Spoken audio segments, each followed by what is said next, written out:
Without feet. इसी chapter के name पे इस बुक का नेम पड़ा हुआ है द फुटप्रिंट विदाउट फीट्स। ठीक है, सो यहाँ पे देखो इसका मतलब क्या है। फुट के प्रिंट हैं लेकिन फीट नहीं है, मतलब पैरों के निशान हैं चलने के, लेकिन पैर दिख ही नहीं रहे हैं। सो इस चैप्टर में है क्या, एक साइंटिस्ट है जो काफ़ी इंटेलिजेंट है, वो काफ़ी बुद्धिमान है, उसका नेम है ग्रिफिन।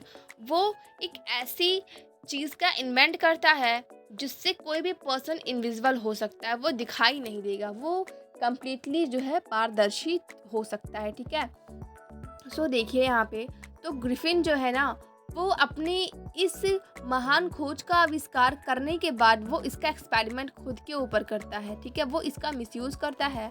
सो वो दवा पी लेता है। ठीक है, फिर जिससे वो इनविजिबल हो जाता है और वो लोगों को परेशान करता है, वो चोरियां करता है, मर्डर करता है। तो देखिए यहाँ पे सबसे पहले वो जाता है अपने हाउस कीपर के पास। ठीक है, जो उसके मकान मालिक थे उनके पास जाता है और फिर वो उससे काफ़ी गुस्सा रहता है, इसी वजह से वो इनविजिबल होकर उनके घर को जला देता है।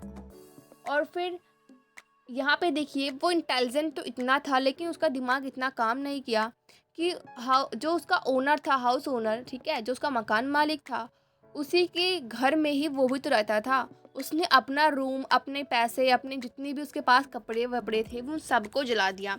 तो उसके पास रहने के लिए और खाने पीने, ठीक है, पहनने के लिए कोई भी कपड़े वगैरह नहीं थे। उसके बाद क्या होता है, वो भागने के लिए जब वो लोग उसको पकड़ते हैं तो वो सारे कपड़े अपने उतार देता है। ठीक है, उतार उतार फेंक देता है, कैप अलग, ठीक है, कोट पैंट अलग, जिससे वो कम्प्लीटली इनविजिबल हो सके और कोई उसे पकड़ ना सके। लेकिन वो ठंड जो थी ना लंदन की, वो काफ़ी तेज़ थी, उसे बहुत ठंडी सी लग रही थी। सो रात में वो एक जगह शॉप के अंदर जाता है, जो शॉप क्लोज हो जाती है। सो उस शॉप में वो काफ़ी सारे कपड़े होते हैं, वो पहन लेता है, खा पी के वो वहीं पे आराम से सो जाता है। मॉर्निंग में जब सर्वेंट आते हैं फिर वो उसको देख के जो है डर जाते हैं। फिर अगेन वो सारे कपड़े निकाल कर भाग जाता है। उसके बाद फिर वो जाता है एक विलेज में, फिर जहाँ मिसेस हॉल के यहाँ वो रूम लेता है रेंट पे रहने के लिए।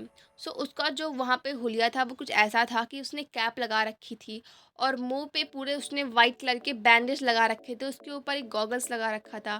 ठीक है, तो उसने मिसेस हॉल से कहा कि मेरी एक्सीडेंट में जो फेस है ना वो काफ़ी बुरी तरह से डैमेज हो चुका है, इसी वजह से मैंने अडेप्ट कर रखा है। तो वो पैसे वगैरह दे के वहाँ से चला जाता है हॉल के अंदर। फिर कुछ टाइम के बाद फिर मिसेस हॉल को रेंट देने के लिए उसके पास पैसे नहीं होते हैं।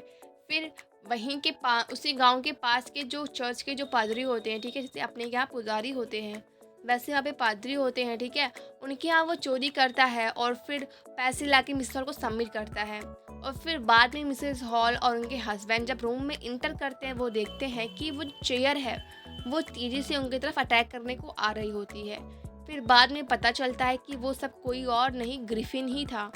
और फिर जब पुलिस वाले उसे पकड़ने आते हैं वो इधर फिर सारे कपड़े उतार कर इनविजिबल होकर सबको मुक्का मारता है और फिर वहाँ से भाग जाता है।